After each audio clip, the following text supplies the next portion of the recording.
Hello అందరికీ. మాకేనా మీకు కూడా అలానే ఉందా వాతావరణం? 3 రోజుల నుంచి మా ఊర్లో అయితే చిరుజల్లులు రాలుతూనే ఉన్నాయండి. ఇవాళైతే నేను ఆ చల్లదనానికి హాట్‌గా బావుంటుందని దోస ఆవకాయ వేద్దాం అనుకుంటున్నానండి. దీనికి కావాల్సినవి ఏంటంటే, ఒక దోసకాయని ముక్కలుగా చిన్ని పీసెస్ చేసుకోండి.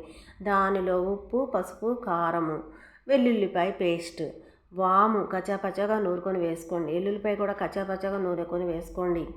తర్వాత మెంతులు, ఆవాలు 2 వేయించుకుని స్పూన్లో 3/4 వేసుకోండి. అన్నీ వేసిన తర్వాత అంతా పైకి కిందకి కలిపేసేసి ఇలా ఎండుమిరపకాయలు, కరివేపాకు, మెంతులు, ఆవాలు, పచ్చిశనగపప్పు, మినపప్పు అన్నీ వేసుకుని, ఇంగువ ఫైనల్గా అన్నీ వేసుకుని ఇలా తాలింపు పెట్టుకుని టేస్ట్ చూస్తే బయట ఉండే కూల్ అట్మాస్ఫియర్కి లేదా వెదర్కి ఈ దోస ఆవకాయ కాంబినేషన్ అయితే అదృష్టండి, అదిరిపోయింది.